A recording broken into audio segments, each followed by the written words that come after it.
సమస్యలను కూడా యేసయ్య పరిష్కరించినట్లు వాక్యం సెలవిస్తా ఉంది. కొంతమంది దెయ్యాలు అతన్ని పట్టి పీడించాయంట. గెరాసను అనే ప్రాంతంలో ఒక అతనంట ఇల్లు మానేసి ఎక్కడ ఉంటున్నాడంట, సమాధులలో ఉంటున్నాడంట. ఎక్కడ ఉంటున్నాడు చెప్పండి? అలా ఉన్నవారు లేరంటారు. అప్పుడు అలాగున్న వాళ్ళు ఉన్నారు. చాలా మంది చక్కటి ఇల్లులు ఉన్నాయి, కానీ వాళ్ళు ఏం చేస్తున్నారంటే ఇల్లును విడిచిపెట్టి ఎక్కడ ఉంటున్నారంట, సమాధులలో బ్రతుకుతున్నారు. కొంతమంది ఏం చేస్తున్నారంట, సమాధుల్లో ఉన్నవాడు ఏం చేస్తున్నాడంట, దారంట పోయేవాడిని రాళ్లతో కొడుతున్నాడంట. అంతేకాదు, అది చేస్తే పర్వాలేదు, చివరికి ఏం చేస్తున్నాడంట, ఆ సమాధి దగ్గర దొరికే కొన్ని గాజు పెంకులు తీసుకుని తనకు తానే హాని చేసుకుంటున్నాడంట. అంటే రక్తాలు వచ్చేస్తున్నా సరే తాను ఏం చేస్తున్నాడు, తనకి అర్థము కాని పరిస్థితిలో ఉన్నాడు. ఏంటి సమస్య అంటే, తనలో తనకి సమాధానము లేదు, ఇతరులతో సమాధానము లేదు, కుటుంబంలో అతనికి సమాధానము లేదు.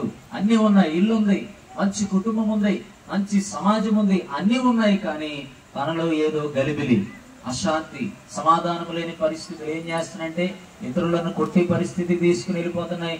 తన్ను తాను కూడా ఏం చేస్తున్నాడంట, గాయాలు పాలు చేసుకుంటున్నాడు. ఈరోజు అటువంటి వారు లేరా అంటే అటువంటి వారు ఉన్నారు. గత వారము నాకు వినిపించిన కొన్ని మాటలు ఏంటంటే, ఇంచుమించు 4 ఏం చేశారంట, ఆత్మహత్య చేసుకున్నారంట. అలాగే చిన్నోళ్ళు కాదు. అందులో ఒక అతని భార్య ఎక్కడ పనిచేస్తుందంటే దుబాయ్లో పనిచేస్తుంది. వాళ్ళు డబ్బులు తెచ్చుకుంటారు. కానీ ఏంటి పరిస్థితి, 4 ఆత్మహత్యలు గత వారంలో నా చెవిని పడ్డాయి. నేనున్న ప్రాంతంలోనే 4 ఉన్నాయంటే ఈరోజు ప్రపంచంలో, మన రాష్ట్రంలో, మన దేశంలో ఎంతమంది చనిపోతున్నారు, ఎంతమంది ప్రాణాలు తీసేసుకుంటున్నారు. దేవుడు మరి దాన్ని బట్టి సంతోషిస్తాడంటే లేదు. దేవుడు మనలను బ్రతకమంటున్నాడు. అంటే చిరకాలం బ్రతికేమని కాదు, కానీ దేవుడు నీకు ఏర్పరిచిన సమయము, ఒకవేళ 60 అవ్వచ్చు, 70 అవ్వచ్చు, 80 అవ్వచ్చు, దేవుడు ఏర్పరిచిన సమయం, ఆ సమయం అంతా కూడా నువ్వు సంతోషించి బ్రతకాలని దేవుడు నేను భూమి మీద పెట్టాడు. ఆ తర్వాత ఎలాగా దేవుడు పిలిచేస్తాడంట. బైబిల్ ఒక మాట చెబుతుంది, నరులారా రండని దేవుడు పిలుస్తాడంట. ఇంక నీ సమయం అయిపోయింది, నువ్వు వచ్చే అని దేవుడు ఏం చెప్తాడంట, నువ్వు వచ్చే బాబు నా దగ్గరికి అని దేవుడు తీసుకుని వెళ్ళిపోతాడు. మరి అక్కడి వరకు సరిగ్గా బ్రతకగలుగుతున్నారంటే చాలా మంది బ్రతకట్లేదు. దేవుని బిడ్డలారా గమనించండి, ఎవరు వీటన్నిటిని పరిష్కరించేది, మన ఆత్మకు శాంతినిచ్చేది ఎవరు, మన లోపలున్న ఈ దాహాన్ని తీర్చేది ఎవరు అని అంటే దేవుడు. ప్రతి ఒక్కరికి కూడా దేవుడు అవసరం.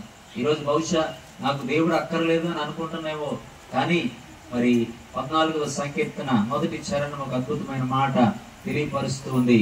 దేవుడు లేడని బుద్ధిహీనులు తమ హృదయంలో అనుకుంటారంట. ఏమంటారు చెప్పండి? దేవుడు లేడని చెప్పేస్తారు చాలా మంది. కానీ దేవుని వాక్యం ఏం చెబుతుందంటే, దేవుడు ఉన్నాడు.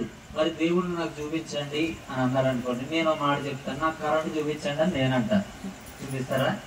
కానీ కరెంటు కొట్టుకుంటే ఏమవుతుంది? కరెంటు కనిపించట్లేదు కానీ లైట్ వెలుగుతుంది. దేవుడు కనిపించదు కానీ దేవుని కార్యాలు కనిపిస్తాయి. దేవునికి స్తోత్రం చెప్పండి. హల్లెలూయా. కనుక ఈ విశ్వాన్ని మీకు కూడా తెలుసో తెలీదో, మరి సూర్యుని చుట్టూ భూమి ఏం చేస్తుంది చెప్పండి? తిరుగుతుందా లేదా? ఎవరైనా తిప్పుతున్నారా? అమ్మ కత్తిపూడలు మీరు 1 గంట తిప్పండి, తర్వాత నెల్లిపూడలో 1 గంట తిప్పుతారు, తర్వాత కొంతింగులు 1 గంట తిప్పుతారు, తర్వాత వజ్రకోటలో 1 గంట తిప్పుతారు. ఎవరైనా తిప్పుతున్నారమ్మా? మరి ఇదంతా ఎవరు నడిపిస్తున్నారు? 9 గ్రహాలు ఉన్నాయి, నవగ్రహాలు అంటారు. ఎవరు నడిపిస్తున్నారు? నక్షత్రాలు ఉన్నాయి. ఇప్పుడు నక్షత్రాలు కనిపిస్తాయి, ఉదయానికి అవి మాయమైపోతాయి. ఉదయాన్నే సూర్యుడు ఉదయిస్తాడు. ఎవరు తీసుకొస్తున్నారు? నిజంగా సూర్యుడు ఇచ్చే కాంతి కావాలంటే మన భూమి మీద ఉన్న బొగ్గంతా రాజేసిన అంత కాంతి రాదు. సూర్యుని కాంతి ఒక 5 రోజులు సూర్యుని కాంతి లేకపోతే ఏమైపోతుంది చెప్పండి? చాలా భయంకరమైన పరిస్థితి భూమి మీద కనిపిస్తుంది. విపరీతమైన వర్షాలు వచ్చేస్తే ఏమైపోతుంది చెప్పండి? మన దినాన్ని నేను హైదరాబాద్ వెళ్ళాను, లైన్గా వర్షాలు. ఏమైంది తెలుసా? ఇంతవరకు నీళ్ళు వచ్చేసాయి. ఎండ రాకపోతే ఏమైపోతాయి? ఆ నీళ్ళు అలాగే ఉండిపోతాయి.